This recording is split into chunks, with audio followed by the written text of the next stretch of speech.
BNP news. Jharkhand से इस वक्त की बड़ी खबर। JSCC CGL परीक्षा रद्द करने के आदेश, सरकार के आदेश पर झारखंड हाई कोर्ट ने लगाई रोक। नवनियुक्त कर्मियों को मिली बड़ी राहत। आप देख रहे हैं BNP न्यूज। झारखंड की राजधानी रांची से इस वक्त की सबसे बड़ी खबर सामने आ रही है। झारखंड कर्मचारी चयन आयोग यानी JSCC की परीक्षाओं और CGL परीक्षा के बाद हुई नियुक्तियों को रद्द किए जाने के सरकार के आदेश के खिलाफ दायर याचिका पर झारखंड हाई कोर्ट में महत्वपूर्ण सुनवाई शुक्रवार को हुई। इस सुनवाई के दौरान अदालत ने राज्य सरकार के फैसले पर रोक लगाते हुए JSCC CGL परीक्षा पास कर नौकरी पाने वाले नवनियुक्त कर्मियों को बहुत बड़ी राहत दी है।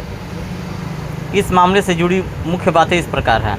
रमेश उरांव और अन्य सफल अभ्यर्थियों की ओर से हाई कोर्ट में याचिका दायर की गई थी। अदालत में प्रार्थियों की तरफ से जाने माने अधिवक्ता इंद्रजीत सिन्हा, अपर्णा मिश्रा और अंकित विशाल ने अपना पक्ष मजबूती से रखा। इस पूरे मामले की सुनवाई न्यायाधीश जस्टिस दीपक रोशन की अदालत में हुई। हाई कोर्ट के इस फैसले के बाद राजधानी रांची समेत पूरे झारखंड के सफल अभ्यर्थियों में खुशी की लहर दौड़ गई है। अदालत के इस आदेश के आते ही अभ्यर्थियों ने एक दूसरे के गले मिलकर बधाई दी और अपनी खुशी का इजहार किया।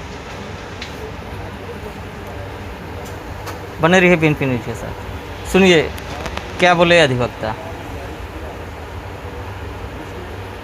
सारे एग्ज़ाम्स को रद्द किया गया, उस नोटिफिकेशन पे के एग्जीक्यूशन, ऑपरेशन और इम्प्लीमेंटेशन पर ही रोक लगा दिया गया। जो जैसे CGL के कर्मचारी हैं जी, 11th 13 JPSC के जी, जो अधिकारी हैं, जी, सब लोग प्रोटेक्ट हो गए हैं और डायरेक्शन भी दिया गया है कि वो लोग कंटिन्यू वर्क करेंगे।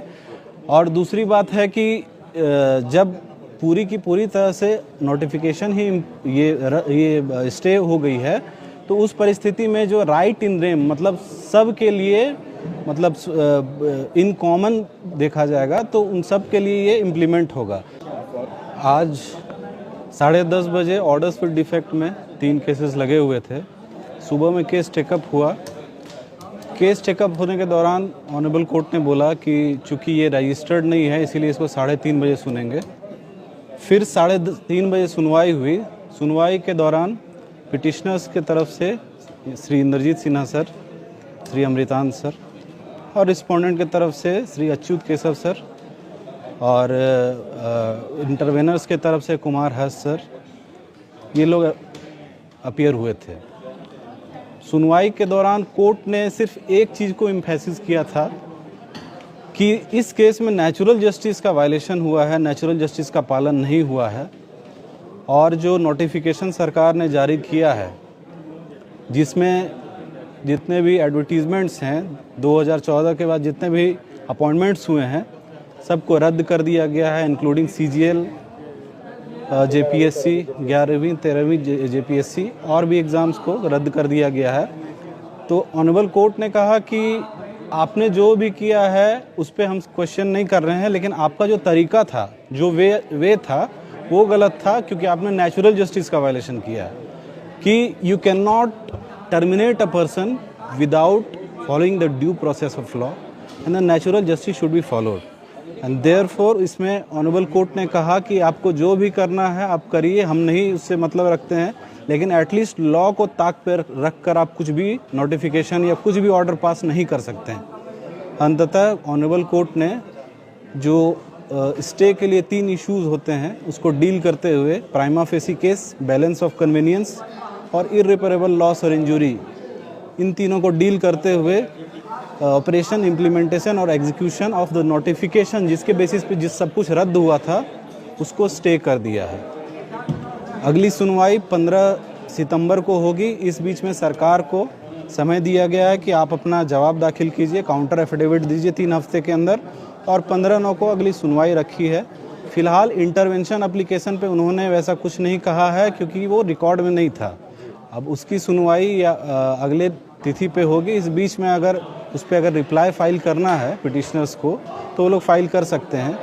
और अगर कोई इसमें इंटरवेनर बनना चाहते हैं, जिसको अपनी बात रखनी है कोर्ट के सामने कि इसमें उनके साथ गलत हुआ है या फिर अपॉइंटमेंट से रिलेटेड कुछ ऐसा कुछ हुआ है जिसमें उनका भी राइट अफेक्ट हुआ है, तो वो लोग इंटरवेंशन फाइल कर सकते हैं। साथ साथ इसमें एक चीज़ और है कि जितने सीट्स हैं उसमें 40%, 50%, 60% हो सकता है कि इसमें इस तरह के मैल प्रैक्टिसेस हुए हों तो उस पे ऑनरेबल कोर्ट ने कहा है कि उस मैल प्रैक्टिसेस में जो भी इन्वेस्टिगेशन आएगा, रिपोर्ट आएगा, उससे finally subject to the outcome प्रभावित होगा केस।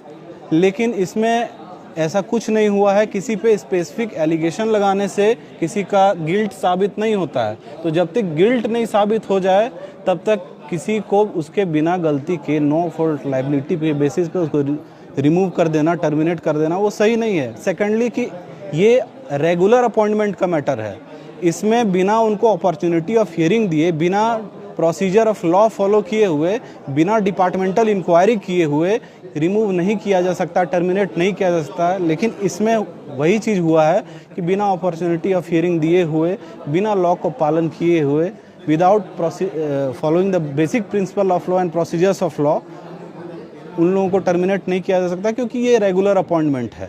सर सवाल रहेगा मेरा, जैसे कि 17 तारीख को रात को नोटिफिकेशन आता है कार्मिक विभाग की तरफ से, जिसमें 22 परीक्षा को रद्द कर दिया जाता है और 23 परीक्षा को लेकर जांच की बात जी। तो 22 परीक्षा पर स्टे लग गया है जो रद्द हुआ था। बिल्कुल, वो इंटायर नोटिफिकेशन जिसके बेसिस पे सारे एग्जाम्स को रद्द किया गया, उस नोटिफिकेशन पे के एग्जीक्यूशन, ऑपरेशन और इम्प्लीमेंटेशन पर ही रोक लगा दिया गया है। लोग जो जैसे सीजीएल के कर्मचारी हैं जी, 11th 13 जेपीएससी के जी, जो अधिकारी हैं, जी, वो जॉब पे जा सब लोग प्रोटेक्ट हो गए हैं और डायरेक्शन भी दिया गया है कि वो लोग कंटिन्यू वर्क करेंगे। और दूसरी बात है कि जब पूरी की पूरी तरह से नोटिफिकेशन ही ये स्टे हो गई है, तो उस परिस्थिति में जो राइट इन रेम, मतलब सब के लिए, मतलब इन कॉमन देखा जाएगा, तो उन सब के लिए ये इम्प्लीमेंट होगा, न कि किसी पर्टिकुलर पर्सन या पिटिशनर्स के लिए, वो सब पर लागू होगा। सरकार की जो अधिवक्ता थे उनके तरफ से क्या कहा है, क्या सरकार के अधिवक्ता ने कहा कि we have taken the policy decision, हमने पॉलिसी डिसीजन लिया और उसमें जो भी हुआ है, जो प्रोसीजर्स फॉलो हुआ है, वो हम अपना जवाब काउंटर एफिडेविट के माध्यम से देंगे। नाम परिचय सर? मेरा नाम अनुज कुमार त्रिवेदी हुआ, मैं अधिवक्ता हूँ हाईकोर्ट में ही, यही झारखंड हाईकोर्ट में ही।